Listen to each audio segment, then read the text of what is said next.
ఓం శాంతి 7/1/1980 అవ్యక్త బాప్దాద యొక్క మధుర మహావాక్యాలు. సంగంయుగి చక్రవర్తి పదవి, సత్యుగి చక్రవర్తి పదవి.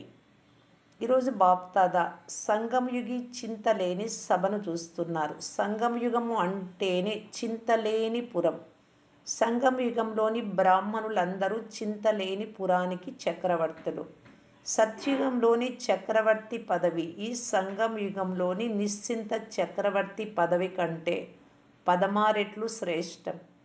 ఈరోజు వతనంలో సత్యుగ చక్రవర్తి పదవికి సంగం యుగంలోని చక్రవర్తి పదవికి గల తేడాను గురించి ఆత్మిక సంభాషణ జరుగుతూ ఉండినది.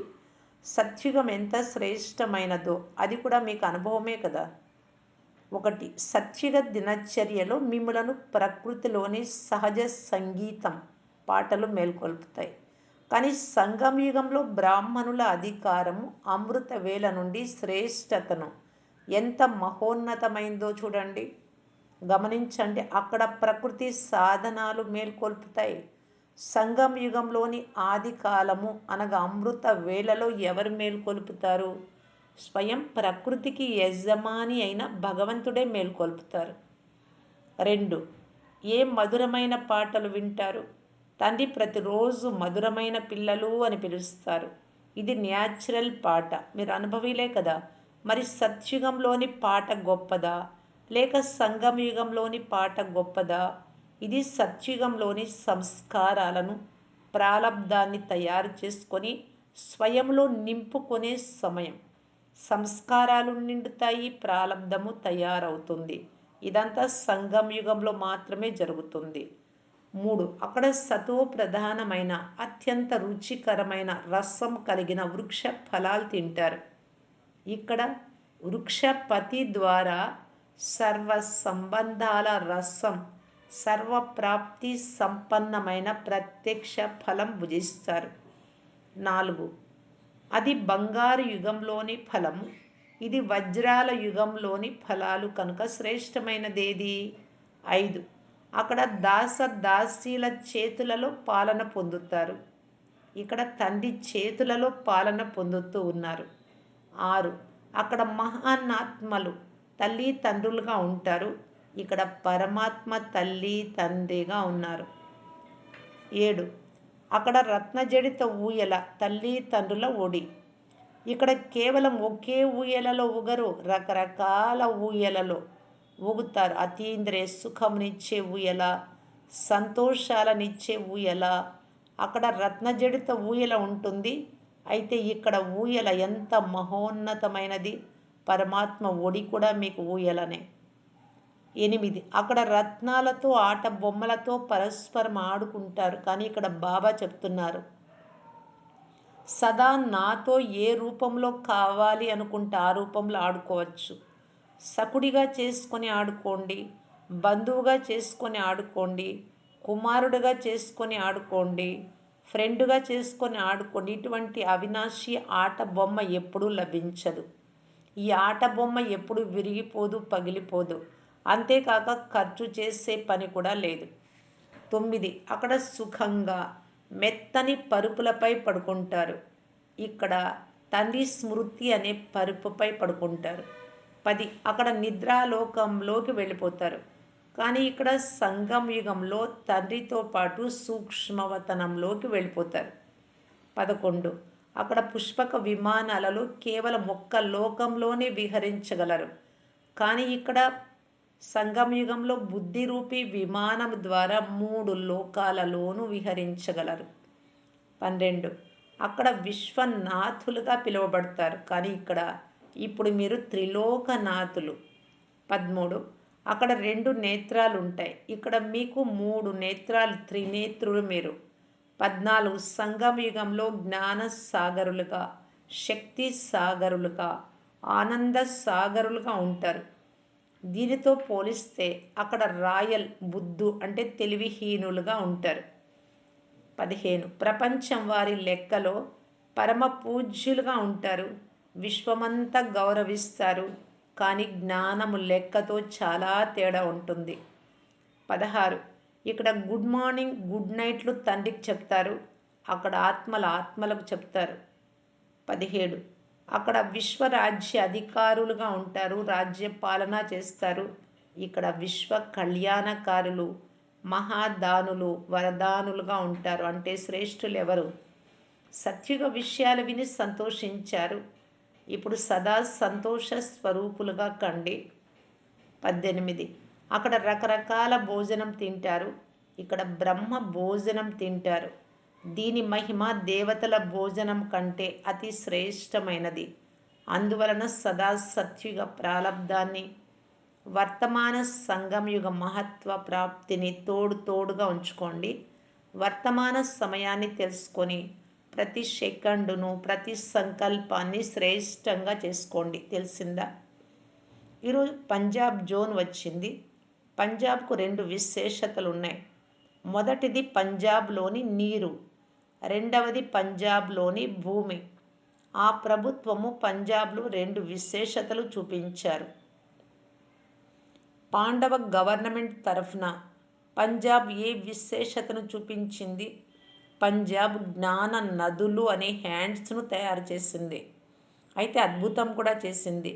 పంజాబ్లోని నదులు పంజాబ్లోనే ప్రవహిస్తాయి, అన్ని వైపులకు అంతగా ప్రవహించవు. పంజాబ్ నదులు పంజాబ్లో ఉంటాయి. అందువలన పంజాబ్లోని నీరు ప్రసిద్ధి చెందింది. పంజాబ్లో సీజన్ కాకపోయినా ధాన్యాన్ని పండిస్తారు, అటువంటి సాధనాలు తయారు చేస్తారు. అందువలన 12 నెలలకు 12 పంటలను కూడా తీయగలరు. సైన్స్ శక్తి సీజన్ కాకపోయినా ధాన్యాన్ని పండిస్తూ ఉంటే, సైలెన్స్ శక్తి ఫుల్ సీజన్ అయిన సంగం యుగంలో ప్రతి నెల ఫలాన్ని ఇవ్వలేదా? వారు అసంభవాన్ని కూడా సంభవం చేసే సాధనాలను ఎలా ఉపయోగిస్తున్నారో అలా సాధన ద్వారా పంజాబ్ భూమి పరివర్తన చేయండి, ప్రత్యక్ష ఫలం ఇవ్వాల్సి వస్తుంది. పంజాబ్ వారు ఈ నూతన సంవత్సరంలో ఒక స్లోగన్ గుర్తుంచుకోవాలి. ఏ స్లోగన్? అనుకున్న వెంటనే చేసే దానం మహాపుణ్యంనిస్తుంది. తురంతు దాన్ మహాపుణ్యం. ఇప్పుడు జ్ఞాన గంగల పాత్ర నడుస్తూ ఉంది. పాండవులు వెన్నెముక వలె ఉన్నారు. ముందు శక్తులను, స్త్రీలను నిమిత్తంగా ఉంచండి. ఇందులో కూడా పాండవులకు లాభమే ఉంది, లేకుంటే దెబ్బలు తినాల్సి వస్తుంది. విశేషంగా పంజాబ్లో చాలా లాఠీ దెబ్బలు పడ్డాయి. అందువలన శక్తులు గైడ్గా ఉంటారు, పాండవులు గార్డ్గా ఉంటారు.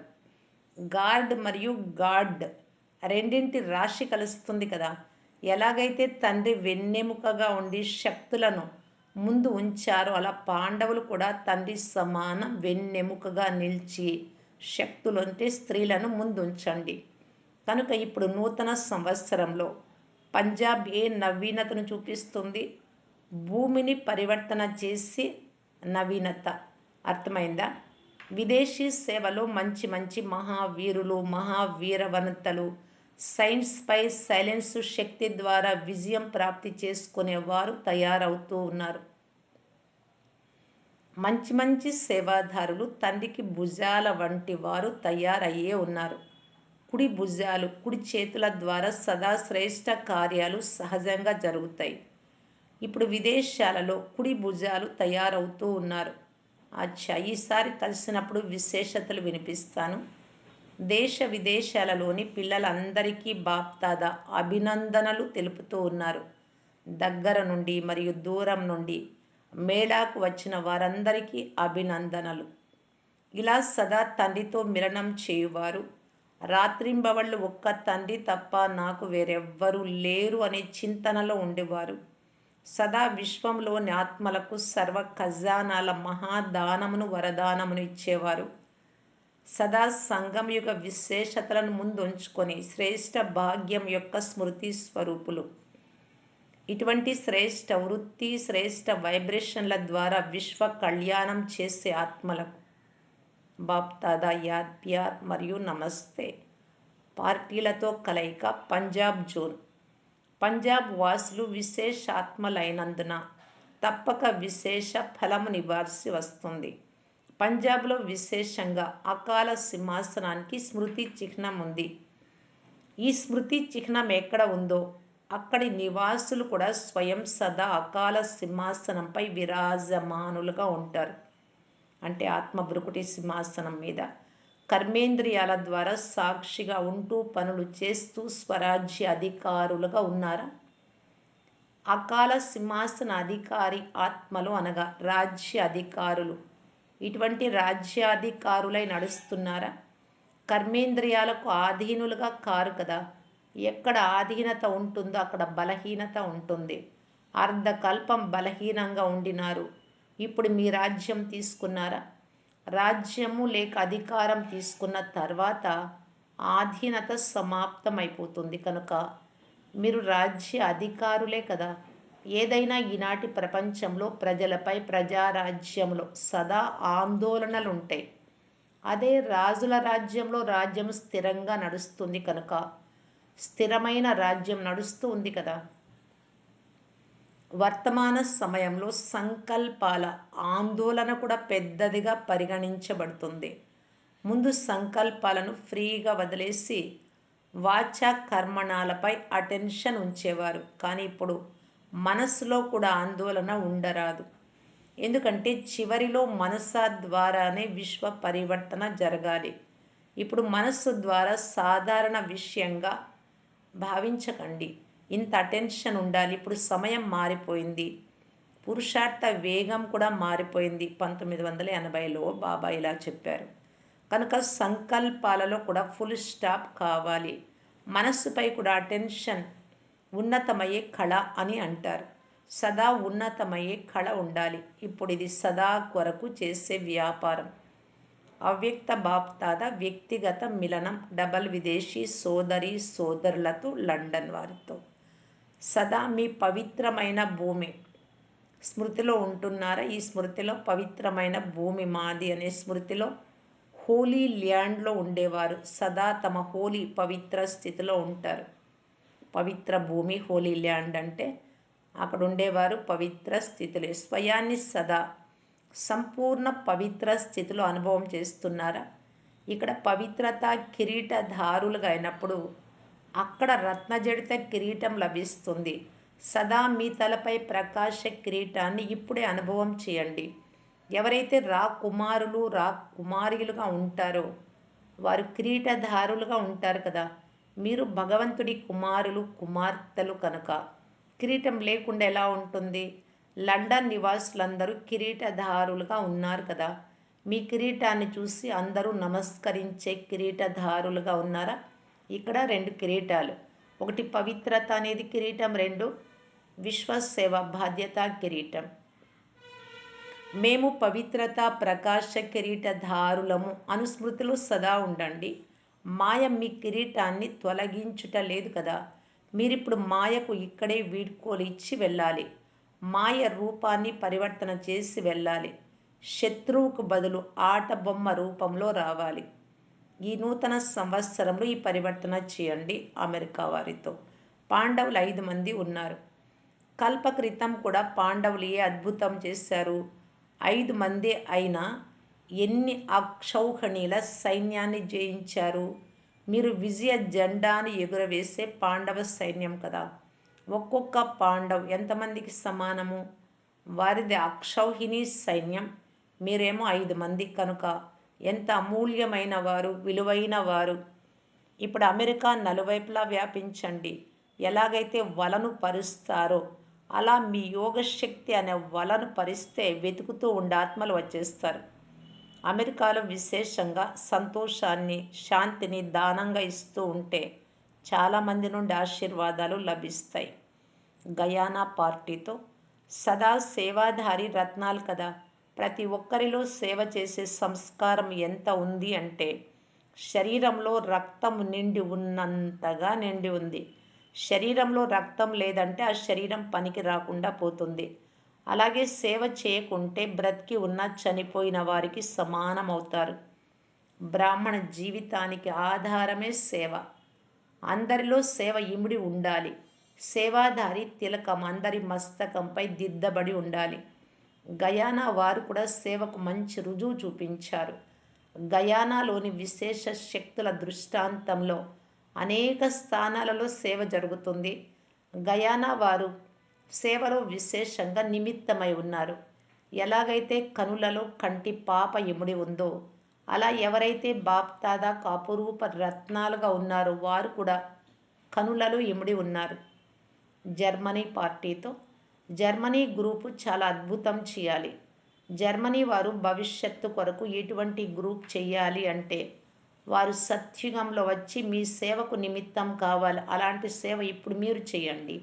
సత్యుగంలో కూడా అణుశక్తితో పనులు నడుస్తాయి. కనుక జర్మనీలో సంపర్కంలోకి వచ్చిన ఆత్మలు అక్కడ ఇటువంటి కార్యానికి నిమిత్తం అవుతారు. కానీ మీరేమో యజమానులుగా అవుతారు. ఇక్కడ సంపర్కంలోకి వచ్చిన వారు అక్కడ మీ సేవకు నిమిత్తంగా అవుతారు. పిల్లలు ధైర్యం చేస్తే తండ్రి సహాయం చేస్తారు. సంపర్కంలోకి ఎవరు వస్తే వారికి సేవ చేస్తూ వెళ్ళండి. స్వదర్శన చక్రధారులు ఎప్పుడు ఉన్నతమయ్యే కళ, అవనతమయ్యే కళల చిత్రాన్ని తిప్పరాదు. ఇప్పుడు గతించినదేదో గతించిపోయింది. ఎలాగైతే పాత సంవత్సరం సమాప్తమైపోయిందో అలా ఈ సంస్కారాలు కూడా సమాప్తమైపోవాలి. సంస్కార రూపంలో పరివర్తన. సంస్కారము బీజం వంటిది.